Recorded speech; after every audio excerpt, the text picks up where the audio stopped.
This is the Big Chat Small Talk podcast for dynamic, engaged minds who love thought-provoking discussions about big life challenges in an approachable way. Join me, Bernie Bennett, and me, Louise Anderson, to challenge your own perspective, to share insights and wisdom on navigating life's demands. Let us have a big chat about important issues in a small talk way. Welcome back to another episode. On today's show, we will be exploring the highs, the lows, and everything in between of parenthood, specifically related to those nightmare playdates. Most parents have experienced at least one tale of terror, and we've searched the internet to bring you just a few of those tales today. We've all been there, excited that our child is going to have a fun afternoon full of positive social interactions that spirals out of control. Meltdowns. What a mess. Have you had a few, Lou? Your children are younger than mine, so you're kind of in the bed of it at the minute. I am. So I advocate for play dates. I like them. Yeah. As you know, I moved out of London after my first child was 2. So I had my second child when we were living in Oxford, and play dates were really important for me because it meant that I got to meet other parents too. Yeah. And where I'd been... So it was a play date for child and parents. Yes. So that helped me a lot because it meant that I got to meet new people. I got to build my friendship group, and it meant that we were creating a new community for ourselves. Right. And I do see the benefits of play dates because there's all the benefits, the social interaction for the children. They're exploring their emotional language, cognitive development, etc. Yeah. But also it just allows you to, as a parent, to see how other parents do things as well. Yeah. So I was going to say a little bit more supervising. Yes, supervising. Exactly. It is supervising because, when you're a new parent and you're a parent to young children, you don't get everything right. And that kind of cross-information sharing I found very, very useful for me. So it's like where I would see myself getting things wrong, seeing other parents do things, I thought, I'll try that. And then it helped me.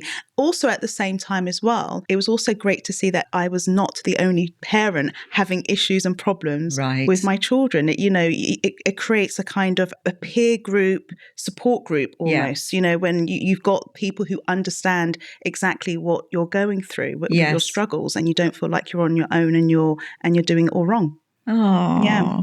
Well, looking at those benefits, so we have, I know you mentioned social skills development. So playdates provide valuable opportunities for children to practice and develop social skills such as sharing, turn taking, which is difficult when it's an only child, cooperation, building valuable friendships, which I think every parent hopes that their child will actually make a friend because that's, a bond sometimes for life. Emotional development allows the child to express themselves, regulate their emotions, and develop empathy. Through play, they can also resolve conflict. That's good. That's interesting. That is interesting, isn't it? Language, well, I think that this one speaks for itself. An opportunity to engage in conversation, imaginative play, and learn new vocab, which is really essential when they're very young.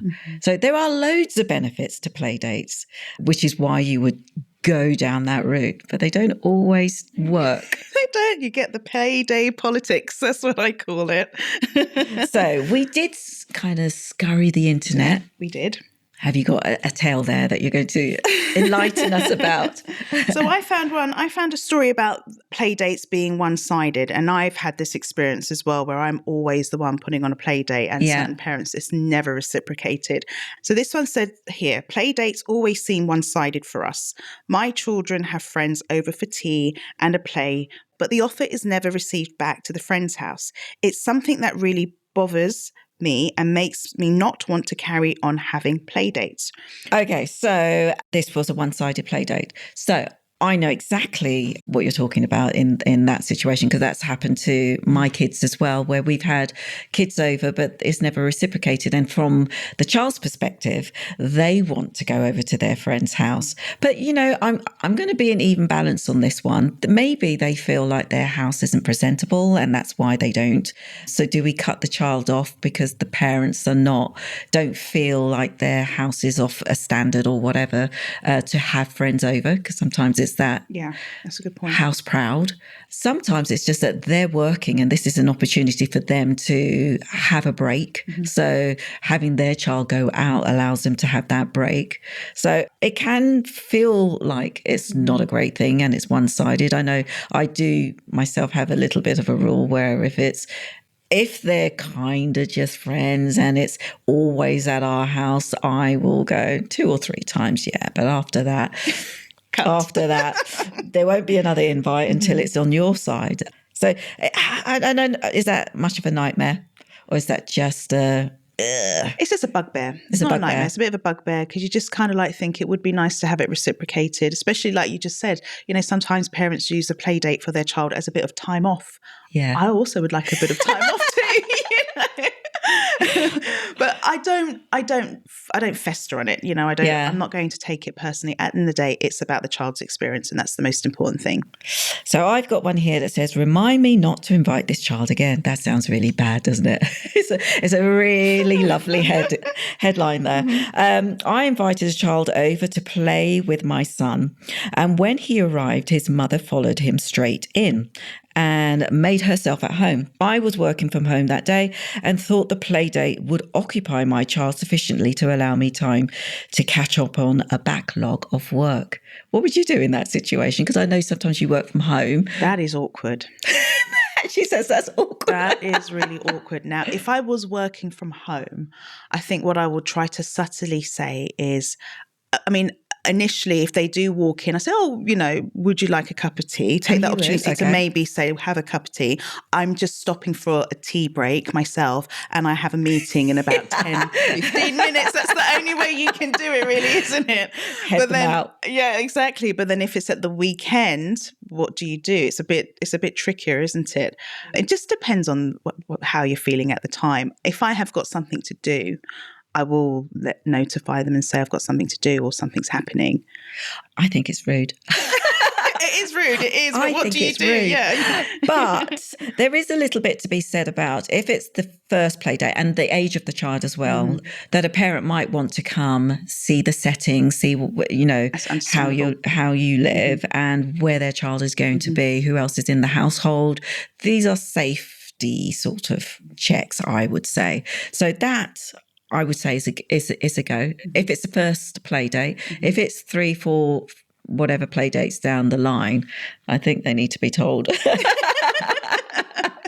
And that's a good point as well, like going back to the age, because I think that does make a difference. And I think if you're going to set up a play date with your children, take that into consideration. So I wouldn't have a child round younger than maybe 7 and not expect their parent to be with them. Right. Safeguarding at the end of the day. Right. Yeah.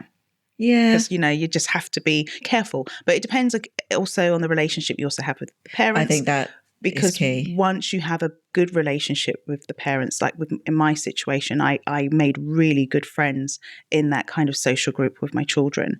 And so I've had their kids overnight or they've had my children because you've built up the trust. But yeah, those are key factors like age and going in, seeing the environment that they're walking into and who's around. You can see why parents would do that. But I think most parents understand if you did have those concerns or it is the first play date, it would be like, could I come and sit down? And that's understandable. I think that's understandable. Yeah, I wouldn't be against it. Okay, so not too much of a nightmare. We haven't got a nightmare one yet. No, I haven't. Have you got another one there? So when I was going through, something did come up which really touched me. There was various stories and I won't go through them all, but there was one about a mother talking about her son. And she says, my son has a boy at his school with severe autism in his class, but he always makes sure he is invited every year to his birthday party, no matter how the few of the other friends feel. He's always intending to have him there. The boy didn't always come, depending on the activity they were doing for the birthday, but his mother always said how happy she was that her son was invited. Now, that is really sweet because we do know that there are children out there with what I refer to as, special needs or neurological diversity. Yeah. And they're not always invited invited or made to feel popular. And that does happen. They need it more than anyone. And they really need it more than anyone. And I think there's an education piece there too, because my children have friends with neurological diversity or have been classed as being on the spectrum. Yeah. And I take the time to understand what that child needs and have conversations with their parents about triggers and things to do and not to do, because no matter what, they're still children. They still want to have friends. I would say I've got a similar story insofar as, and I hope my child doesn't mind me mentioning it, but he was a little bit bullied in school, and he was having a party, and I said, we're inviting the bully to the party. Because what I actually find is that the bully are actually quite sensitive individuals, and it's because they've either been bullied or they're hitting out because they're hurt. And I was like, I'm going to make a real effort with this one to combat, and help my child. So we invited this so-called bully. I say so-called bully because I at the age in which they are, I think it's just too young. It's just a little bit of miscommunication and a little bit of pushing and stuff. We invited him to the party. And I think it was one of the first parties he had ever been invited to and included with everyone else. And outside of his school environment, he was a completely different boy. And he became my son's best friend. So from bully to best friend in prep school, it was an amazing experience. And it just shows you that those interactions, those play dates are really key and really important to very young kids. And that interaction helps them grow emotionally. And I love that story. That's beautiful. And it's also the conflict, learning how to deal with conflict. Yes. So like you just said, you took that relationship outside of the school environment, put it in a home or outside of school environment, and look at the gifts and the benefits that have come from it. Amazing. So if we look at resolution, so we know, in fairness, I don't think we dealt with what the causes can sometimes be. So what actually goes wrong in a play date that will cause it to completely spiral into leave the house. That's enough. Well, badly disciplined children, number one, if you've got children in your house and they're really badly behaved and you've got parents that don't know how to deal with that kind of conflict, there's a bias and they just, they're not there's no accountability. That makes it feel really awkward. My take, if my child is badly behaved, because children, they're not 100% perfect, they're going to slip. So if they've shown like they've been bad-mannered, for example, I pick them up on it. Or if they're fighting with the other child in the play date or there's an argument, I try to play umpire. I try to be like, right, what happened? Both tell me your sides of the story. But if you have a parent that doesn't want to do that, oh, please leave my little indigo alone. You're picking on him. It's like, come on, it's kids. No one child is perfect. So that can cause a nightmare play date. Another thing is badly behaved parents as well. You do have that, don't you? You do. I'm going to actually just tell you just said about the parent not disciplining the child. And I did have one story on that actually. And she says, I feel loads better after detaching myself. This parent deleted her WhatsApp group, unfollowed this parent on Facebook after her child bit her daughter at the park, and she sat and watched. Instead of correcting her child, she explained she's expressing herself. So, oh gosh, I know, right? Sorry. I know. That's one way of expressing yourself. Another would be a clip. So I found that one quite funny. Yeah, so communication as well. Depending on their ages, if they've not really too verbal, a lack of communication or misunderstandings, that can be difficult and cause conflicts. Some may struggle to express themselves effectively, leading to emotional outbursts. Parents hovering and micromanaging. So we can actually create an issue just by getting too involved and just allow them to get on with it. Exactly. The wrong environment, taking a child out of their natural habitat, as it were, can create anxiety and stress and disrupt their routine. So that's something to consider as well. But there are quite a few problems that can be created when we have play dates. So I know that we came up with a few rules to put in place. Put in place. 8 rules. 8 rules. Big chat, small talk, 8 rules. So Shall I read through them? So I think some of the rules that you need to put in place for a play date to make it successful, so then everybody gets the most out of it. So create zones of permissibility and no-go areas in the household that must be adhered to. So I'll expand a little bit on that. I say all the time, if I have children around or just anybody around, no going in my bedroom. Yeah. It's a no-go area. It's massive no. Yeah, it's a private spot. Even if you see the door open, you just don't go in there. Don't feel tempted. And the same with my office. Don't go. You have no need to go into my office. And I think if you say that to your children in advance, they just know. My children know already. And it's the same when they go to other people's houses. I cringe if I find my child in somebody else's bedroom, like the bedroom of the parents. And even though some parents are okay with it, for me, it's like, it's no. It's a no-go area. It's no. You just don't do it. Do you want to read out the next one? We recommend one-on-one play dates to keep it manageable. I think when you have too many kids over, there are too many personalities to actually contend with, and you can sometimes have a battle of a pint-sized personalities. So we need to keep it down to numbers where just the 2 kids. And again, it is age dependent, because the older that they become, you can go, actually, you can have more friends over. Yeah. And they've learnt how to navigate their relationships as well. But the younger that they are, let's say under the ages of 7, I would say one-on-one would make it really easy and a manageable play date. Definitely. Next one. Where there are other siblings in the household, try organising a play date for them all. Yeah. Now, I have this problem all the time. Yeah. So I've got, especially with my younger 2, if my middle child has somebody over, my youngest wants to be involved, and he's 3 years younger.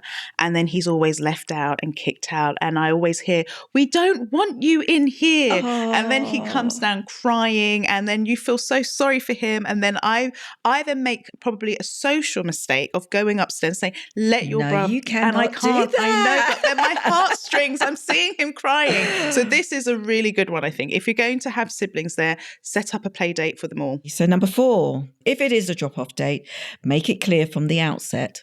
Good point, because you don't want somebody walking into your house thinking that they're in invited behind the child and asking for a glass of wine or a coffee. Okay. What are we up to? 6? Yeah. So if lunch is provided, obtain their dietary requirements in advance. Big one. Massive one. Yeah. For all kinds of reasons. Well, there's so many kids with so many different dietary allergies. It's a massive, I think we need to do a topic on that, because that is a massive increase, which just didn't exist when we were growing up. Gosh. And do you want to take the risk as well? No. What if somebody has to have an EpiPen? Stop. Yeah. That's another topic within itself, definitely. Next one. State the setting of the play date, whether it's going to be at home or on an external excursion. That is important as well, because we had already talked about taking the child out of their natural habitat. That can cause anxiety. It's also from the parent safeguarding's perspective that they will want to know where you're taking the child. You know, you drop the child off at the house and then you're being called from Streatham or something, ice rink, and you go, what the hell? So yeah, know where your child is. Know where your child is. And then the final rule for everybody, this is Bernie's hard rule. It's not a hard rule. It is a rule though. Parents of older children, if not invited, do not expect an invitation for tea. Point taken. No worries. Brilliant. Thanks for listening to the Big Chat Small Talk with Bernie and Louise. Follow us on Instagram at Big Chat Small Talk.